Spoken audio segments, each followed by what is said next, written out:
Bom, veja, basicamente estou fazendo este vídeo por causa do último ponto. Mas, veja, vamos falar de certos pontos, de algumas coisinhas da cultura japonesa que foram romantizadas. Para mim, um pouco demais e que estão bastante naturalizados. Vamos ver. Comecemos pelo menor, o menos relevante e importante. O tema da cultura Zen, o minimalismo japonês, que se fala sobre a serenidade dos japoneses. Bom, a realidade é que são muito poucas as pessoas minimalistas no Japão. A questão da cultura Zen é algo que já não faz parte do cotidiano dos japoneses. Na verdade, o Japão é até um país com muitos acumuladores, pessoas que acumulam coisas. Imaginem, um dos países mais capitalistas do mundo, repleto de lojas de anime, música e cinema. Aqui é o país onde se pode praticar todos os hobbies de todo o planeta Terra. Imagina se todos fossem minimalistas. Não funciona assim. O capitalismo. Justamente. Os japoneses, em grande parte, são muito acumuladores. E, além disso, às vezes são acumuladores em espaços muito reduzidos. Por isso, há aqueles que... Bom, por algum motivo. Existem também os gomiyashiki.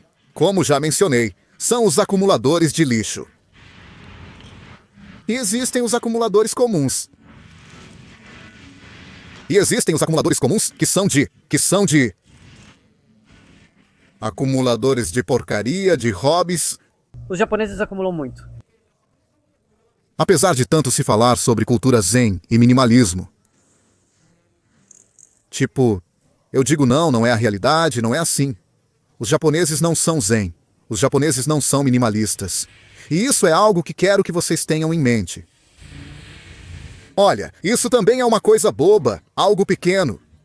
Vamos analisar o que dizem sobre a honra dos japoneses. Olha, sempre que se fala de problemas sociais, notícias ou coisas desse tipo sobre os japoneses, sempre se fala de honra, porque está quebrando a honra, porque está tirando a honra e todas essas coisas. Isso é algo que mencionam muito sobre os japoneses. Mas, na verdade, não é tanto a palavra honra. E sim, veja, é como uma espécie de assimilação. De que, como é um país que vem da cultura samurai, onde lá a honra era importante, justamente, não é questão de honra, mas de coisas mais simples, como dignidade ou até menos que isso. É a reputação. Para os japoneses, a reputação importa muito, não a honra. Honra já é uma palavra que meio que exagera tudo, né?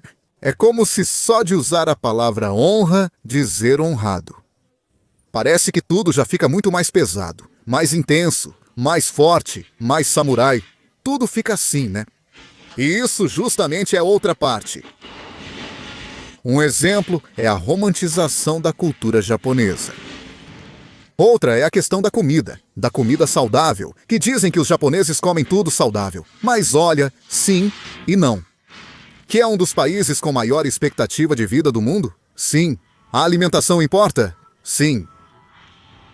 Mas o fato é que também temos que levar em conta que as pessoas que hoje têm mais de 80 anos não se alimentam da mesma forma que as pessoas de 30 anos de hoje em dia. Porque hoje em dia há muito mais comida processada, muita comida instantânea, e as pessoas comem muito fora, porque justamente fora dá para comer bem e barato. Por exemplo, das coisas que você pode conseguir para comer fora. Você encontra curry, arroz com curry e milanesa por cima, que obviamente ficam muito gostosos. Devemos considerar comer isso durante a dieta? Obviamente não. Portanto, o Japão é um país com uma alimentação muito boa. Sim, mas, por exemplo, no que diz respeito aos cardápios escolares. Lá se come de forma equilibrada e saudável. Os mais velhos cozinham de maneira saudável. Mas é assim, também temos que levar em conta que não é a mesma coisa o que se come em casa e o que se come fora. Mas a gente diz, mas se a maioria dos japoneses é magra, bom sim, porque eles também tentam não exagerar. Evite exageros na comida, mas não dá para dizer que todos comem saudável. Pessoas magras também podem não ter alimentação saudável, mas as porções não serão enormes como no Japão, onde também há muitos lugares com porções grandes. Mas é preciso levar em conta que a base da alimentação durante o período de desenvolvimento das crianças. É aí que o corpo está ficando forte, porque se alimenta de forma equilibrada.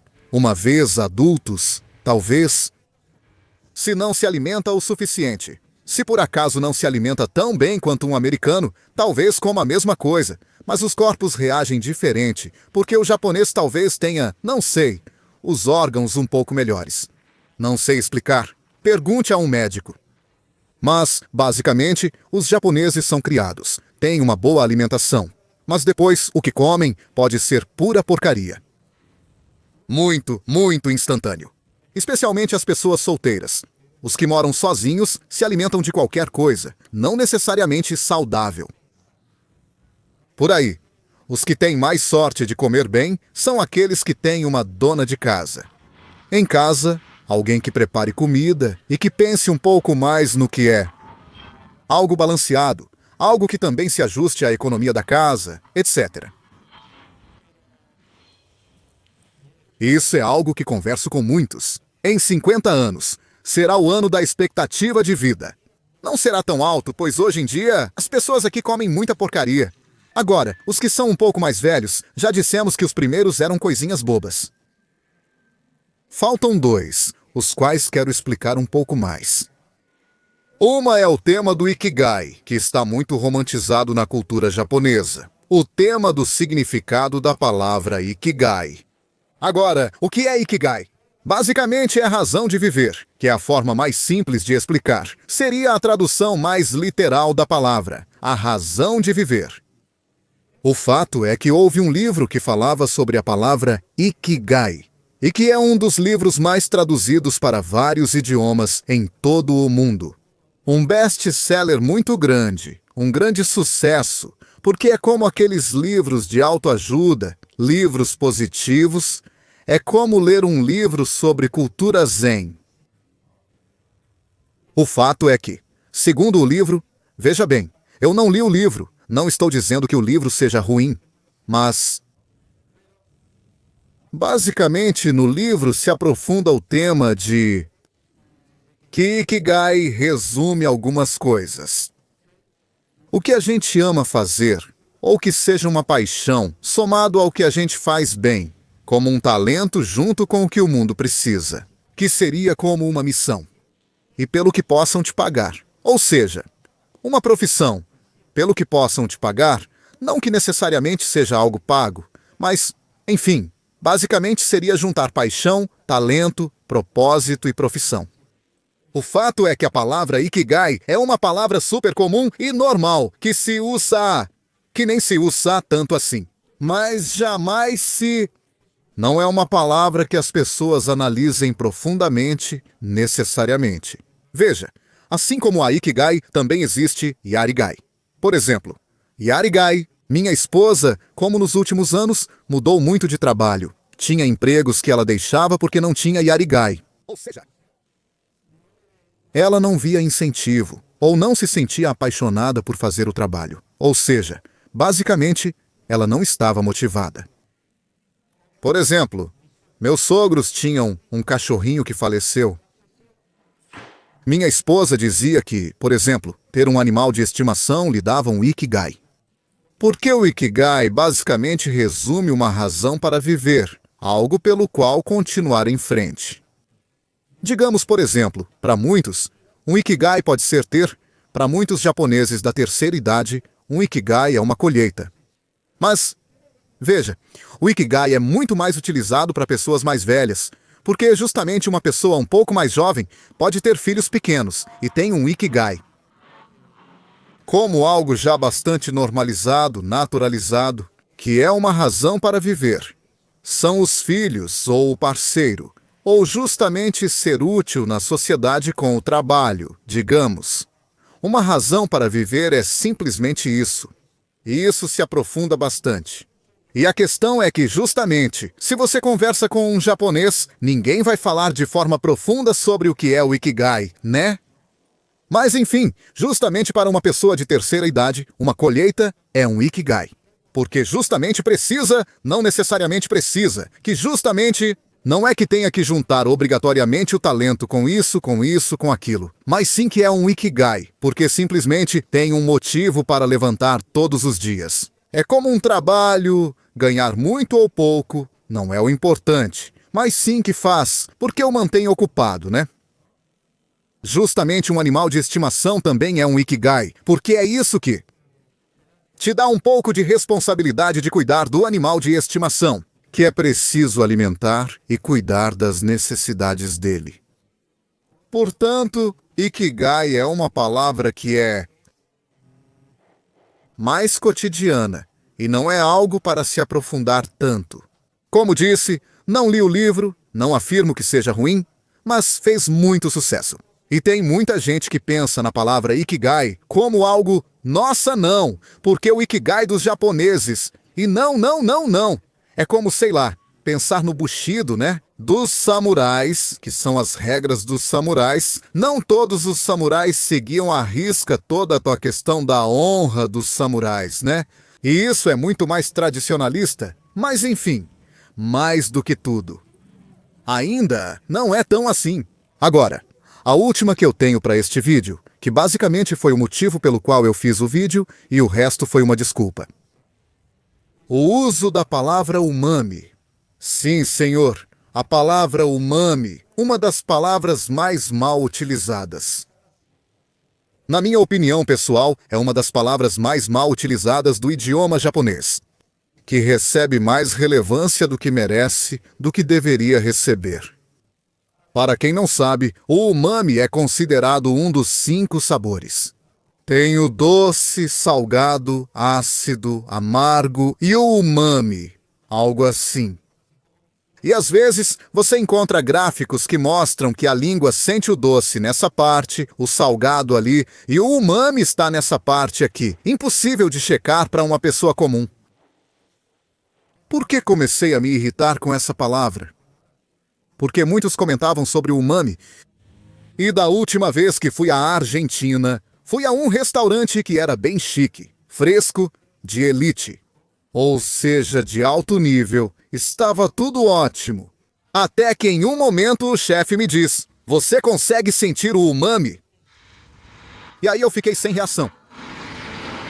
Ele estragou minha comida e arruinou tudo, pois estava tudo bem antes. Até que ele usou essa palavra maldita em que tem que exagerar absolutamente tudo. Sabe qual é o problema da palavra umami?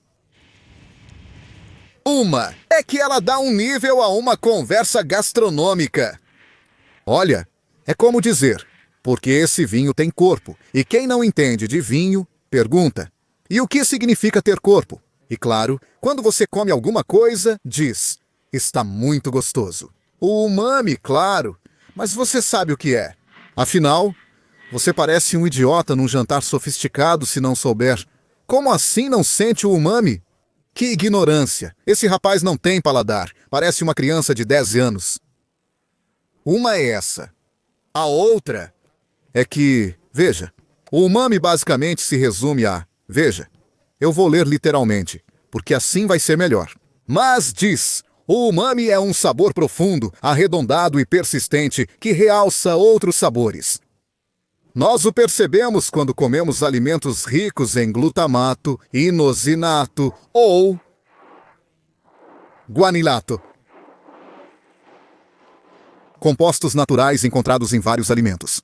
Tomate, queijo curado, molho de soja, miso, dashi, cogumelos, shiitake, carne curada, frutos do mar e algas. Mas vamos lá. Primeiro, quando foi inventado o termo umami? E foi, digamos, vamos dizer, 1901, né? Ok? E quando nasceu a Ajinomoto? 1902, um ano depois. Ou seja, o que é o Ajinomoto? Basicamente, uma vez eu disse numa conversa assim, falei para minha esposa, o que é umami? Ela respondeu, umami é Ajinomoto. Não, isso é um produto que tem umami, que supostamente é umami. Algo muito saboroso. Ok, disse. Tudo certo de acordo. Agora, o Ajinomoto é um produto que descobriram que parece, acho que é, se não me engano, um derivado do glutamato. Vocês estão vendo na tela. Um cientista gastronômico descobriu que a alga kombu podia dar algo que realçava o sabor de outras coisas. Que esse é supostamente um composto químico que faz com que os sabores das outras coisas se destaquem. E foi aí que nasceu a palavra umami. No ano seguinte lançaram a marca Ajinomoto, um produto que parece sal, mas não é. E é um produto que você coloca na comida, e o que esse produto faz é realçar o sabor da comida. Mas você prova o produto, coloca na língua e não sente nada. O sabor é estranho, certo? Não é como o sal, como o açúcar, como algo ácido que você sente, né? Te dá a sensação de azedo. Mas o umami não é algo que você sente? Que umami? Basicamente, o que é umami? Isso é algo que eu acabei tirando. Minha conclusão é que o umami basicamente é a identidade do sabor da comida. É a identidade. Olha, eu perguntei ao ChatGPT quais produtos têm muito umami e quais não têm umami. E dizia que o que não tem umami é o arroz branco, o pão sem sal, o macarrão servido puro. E claro, justamente essas três coisas, o pão, o arroz e o macarrão, sempre vêm acompanhados de outro alimento. O macarrão sem molho fica sem sabor. O pão, sem sal ou recheio, também perde o gosto. E com o arroz é a mesma coisa, ele não tem muito sabor. Por isso é preciso saber apreciar um bom arroz, a boa massa soltinha, um bom pão, né? Porque não são coisas que têm muito sabor, justamente são para acompanhar alguma coisa. Por outro lado, produtos que têm muito umami são coisas como o dashi de peixe, porque o peixe tem um sabor forte.